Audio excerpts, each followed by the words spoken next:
YSR Congress party రాష్ట్ర అధికార ప్రతినిధి రాచమల్లు శివప్రసాద్ రెడ్డిపై వైఎస్ఆర్ కడప జిల్లా తెలుగుదేశం పార్టీ ప్రధాన కార్యదర్శి జెబిబుల్లా తీవ్ర స్థాయిలో ధ్వజమెత్తాడు. రాచమల్లు తన ఉనికిని కాపాడుకునేందుకు మాత్రమే టీడీపీ నాయకులపైన అసత్య ఆరోపణలు చేస్తున్నారని ఆయన మండిపడ్డారు. ప్రొద్దుటూరు మాజీ ఎమ్మెల్యే వైఎస్ఆర్సీపీ రాష్ట్ర అధికార ప్రతినిధి రాచమల్లు శివప్రసాద్ రెడ్డి గారు నిన్నటి దినం ప్రెస్ మీట్ పెట్టి కొన్ని మాటలు మరియు ప్రతిరోజు ఏదో విధంగా రాజకీయంగా తన ఉనికిని కాపాడుకోవడానికి ఏదో ఒక మాట మాట్లాడాలని అధికారంలో ఉన్న మన తెలుగుదేశం పార్టీ నాయకుల మీద కానీ తెలుగుదేశం పార్టీ మీద కానీ ఏదో ఒకటి చెప్తున్నాడు. ఆయనకు చెప్పేది అంటే ఈ నడమన ప్రసాద్ రెడ్డి అన్న మతిమరుపు ఎక్కువైందో లేకుంటే ఆ మరుపుకు సంబంధించి టాబ్లెట్లు వేసుకోవడం మర్చిపోతున్నాడో ఏమో కానీ తను ముందు చెప్పిన మాటలకు ఇప్పుడు చెప్పే మాటలకు పొంతన లేకుండా చెప్తున్నాడు. అలాగే వారి యొక్క నాయకుడు జగన్మోహన్ రెడ్డి గురించి రాయలసీమ రత్నమని, అలాంటి నాయకుడు లేడని, మహాత్మా గాంధీ అంతటి నాయకుడని పొగుడుతున్నాడు. నాయకుడు పట్టాభిరామ్ గారు మొన్నటి దినం వచ్చి జగన్మోహన్ రెడ్డి గురించి పిరికి పంద, దొంగ, గజ దొంగ అని చెప్పినాడని దానికి కౌంటర్గా ఆయన చెప్పినాడు. నేను ఒకటే చెప్తున్నాను, ప్రసాద్ రెడ్డి అన్న నీ మాటల్లోనే నువ్వు ఏమన్నావు? భారతదేశంలో అత్యుత్తమ దర్యాప్తు సంస్థ సిబిఐ, అలాగే అత్యుత్తమ న్యాయస్థానము సుప్రీంకోర్టు చెప్పినావు. పట్టాభిరామన్న చెప్పింది తన నోటి మాట కాదది. సిబిఐ సంస్థ ఇతను ఆర్థిక నేరస్తుడు, జగన్మోహన్ రెడ్డి ఆర్థిక నేరస్తుడు అని తేల్చి ముద్దాయిగా చేర్చింది. ఎవరిని? జగన్మోహన్ రెడ్డిని. ఆ కేసులు ఇంతవరకు నడుస్తున్నాయి. నువ్వు సిబిఐ మీద చెప్పున్నా. సిబిఐ ఎట్ట చెప్తావా? మా ఆయన రత్నము మహాత్మా గాంధీ అని పట్టాభిరాముకు చెప్పింది కేవలము సిబిఐ తేల్చినాకనే చెప్పినాడు. అలాగే ఆయన ఈ నడమన పిరిగిపోయిందా అంటే దేనికోసం చెప్పినాడు? ఒక నాయకుడిని ఎమ్మెల్యేగా ఎన్నుకుంటే, ఎంపీగా ఎన్నుకుంటే ప్రజల తరపు నుంచి తన యొక్క వాదన ఆ యొక్క సభల్లో పోయి వినిపించడానికి. కానీ ఆయన అసెంబ్లీకే పోడు. అసెంబ్లీకి పోకుంటే ఆడేం చర్చ జరుగుతోంది? ప్రభుత్వాన్ని నిలదీసేది ప్రతిపక్ష నాయకుడి విను. నువ్వు ఆడ పోకుంటే ఎట్ట తెలుస్తుంది దేనికోసం భయపడుతున్నాడు? ఎందుకంటే తను యొక్క హయాంలో ఏం చేసినాడని అవి కూడా అడుగుతారని దాని జవాబు లేదు కాబట్టి పోవడం లేదు, భయపడి పిరికిపోయిందని దాని గురించి చెప్పినాడు. అలాగే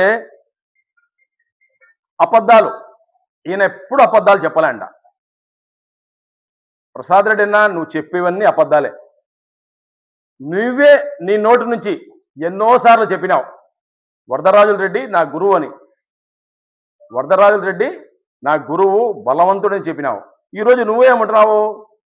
వరదరాజుల దగ్గర అసలు మన పనమే చేయలేదు, పని చేసినా కానీ ఆయన యొక్క ఏమి నా మీద కొంచెం కూడా ఏమి కూడా నాకు సపోర్టే లేదన్నావు. ఆయన లేకుండా ఆ రోజు టికెట్ ఎట్టిచ్చినాడు నీకు? ఏదో విధంగా ఆయన గురువు అని ఎవరికంటారు? ఏదో ఒకటి నేర్చుకోవాలను. వరదరాజుడి అన్న దగ్గర ఏం నేర్చుకున్నావు? దేనికి గురువు అన్నావు? ఆయన కింద పని చేస్తేనే కదా. అబద్ధాలే చెప్ప ఉంటావు. కాంట్రాక్టర్ల గురించి ఏం చెప్పినావును?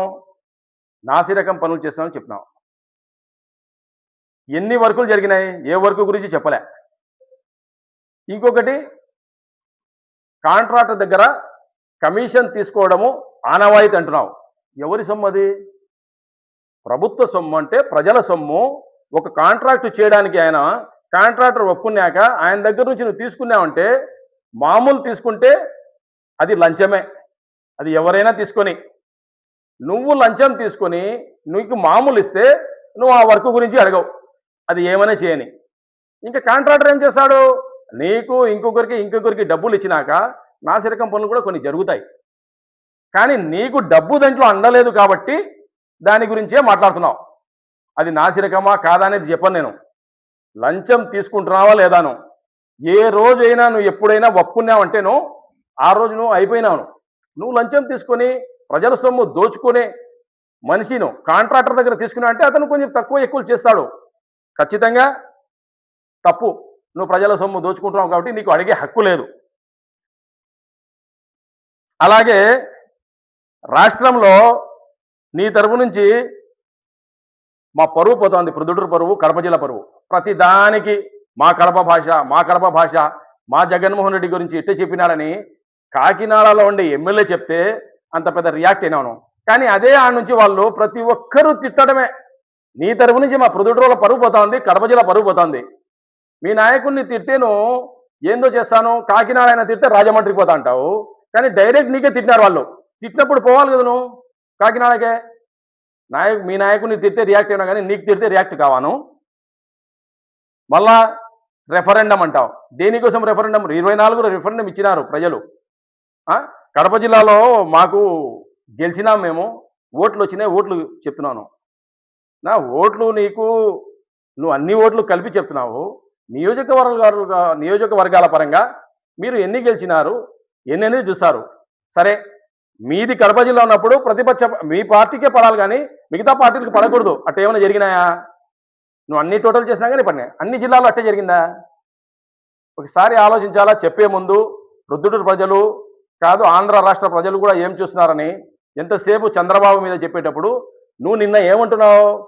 100 చెప్తా, నేను 500 చెప్తాను మేము అభివృద్ధి చేసామని. ఏం చెప్పినావు? ఎన్ని చెప్పినావు? ఒక్కటైనా సరిగా ఉందా? మళ్ళా చెప్తావు. ప్రొద్దుటూరులో ఏం చేస్తానంటే రోడ్లు అంటావు. రోడ్లే కావాల్సింది. డెవలప్మెంట్ అంటే దేనికంటారు? ప్రజలకు సౌకర్యం కావాలా, ప్రజలకు ఏం కావాలో అది చేయాలా. అవన్నీ చేసుకుంటూ చంద్రబాబు నాయుడు గారు పరిశ్రమలు తెస్తున్నారు లేదో ఆంధ్ర రాష్ట్ర ప్రజలు ప్రతి ఒక్కరికి తెలుసు. ఎందుకు ఉపాధి ఉండాలని చెప్పి ఆయన చెప్పిన ప్రకారము. అలాగే సంక్షేమ పథకాల గురించి చెప్తున్నాను. సంక్షేమ పథకాలు మీ హయాంలో ఎట్ట జరిగినాయో దానికంటే మెరుగ్గానే జరుగుతున్నాయి. ఏదైనా కానీ శాంతి భద్రతల విషయం కానీ ఏదైనా జరుగుతున్నాయి. ఖచ్చితంగా ప్రజాస్వామ్యంలో నువ్వు ప్రతి ఒక్క దానికి జోస్యం చెప్తున్నావు. నువ్వు ఎన్ని అబద్ధాలు చెప్తావు అంటే నువ్వు చెప్పిన జోస్యం ఇంతవరకు ఏది పూర్తి కాలే. ప్రజలకు ఇల్లు కట్టిస్తాన్నావు, కట్టించకుంటే నీ ముఖం మాకు చూపించనన్నావు. చేసినావా? మళ్ళీ చూపిస్తున్నావు. అలాగే తెలుగుదేశం పార్టీ ప్రొద్దుటూరులో లేకుండా చేశానావు. జరిగిందా? మళ్ళా 3 ఉన్నావు. ఇలా ఎన్ని చెప్తావాను? ఏది చెప్పినా నువ్వు చెప్పే మాట ఏది జరగదు. ప్రజలు ఏం కోరుకుంటారో అదే జరుగుతుంది. మేము ప్రజలకే జవాబుదారీ అయినా కానీ నీ మాటలకు చెప్పాలా. ఎందుకంటే ఈ నడమన మన నోరు, నీ నోరు ఏం చెప్తా ఉందో ఏందో నీకే తెలియదు. నీ ఇష్టం వచ్చి చెప్తావు. నువ్వు చెప్పు. మీ నాయకుడు జగన్మోహన్ రెడ్డి కానీ, మీ ఎంపీ అంటే కడప జిల్లా ఇప్పుడు ఎంపీ అవినాష్ రెడ్డి కానీ, ఆయన ముద్దాయి దోషి అని అత్యుత్తమ దర్యాప్తు సంస్థ సిబిఐ తేల్చిందా లేదా? ఆర్థిక నేరస్తుడని ఇన్ని కేసులు పెట్టుకొని ఆయన గురించి మళ్ళాను ఆయన ఏడపోయినా కానీ ఏం మాట్లాడతాడో ఏమో ఆయనకి తెలియదు. ఎందుకు ఏం ప్రజలకు ఏం అవసరం ఉందో కూడా తెలియదు. ఏదో ఒకటి చెప్తాడు కాబట్టి మా నాయకుడు చెప్పిందే జరగాలి కాబట్టి నువ్వు మాట్లాడుతున్నావు. మేము చెప్పేది ఏమంటే ఏదైనా కానీ అవాకులు చివాకులు పలికే ముందు ఒక్కసారి మనము మన లోపాలు కూడా ఏమున్నాయో లోపాలు చూసుకోవాలా. ఎదుటివాడు మనిషి ఎలాంటి వాడని కూడా చూసుకోవాలా. వరదవాళ్ళ గురించి మాట్లాడేటప్పుడు 1కి 10 సార్లు ఆలోచించుకో. ఏదో ఒక విధంగా అయినా నీకు సహాయపడినాడు. ఆ రోజు కౌన్సిలర్ టికెట్ ఇవ్వడంతోనే నువ్వు కౌన్సిలర్ అయినావు. ఆ తర్వాత నీకు యొక్క రాజకీయ ప్రస్థానం మొదలైంది.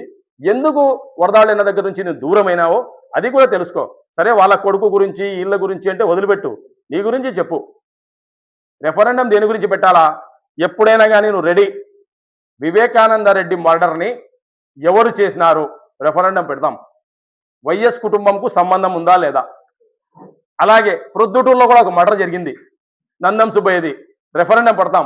నీ యొక్క కుటుంబ సభ్యులకు సంబంధం ఉందా లేదా అనేది. ఎప్పుడైనా ఒకటి. దీనికి ఓకేనా? ఎప్పుడైనా చెప్పు. రెడీ. ఎప్పుడైనా ఎక్కడైనా మనం ఉండాల్సిన అవసరం లేదు. పబ్లిక్లో పెడతాము, పబ్లిక్ని అడుగుదాము, పబ్లిక్లోనే సేకరిస్తాము. దీనికి రెడీ అయితే ఎప్పుడైనా చెప్పు.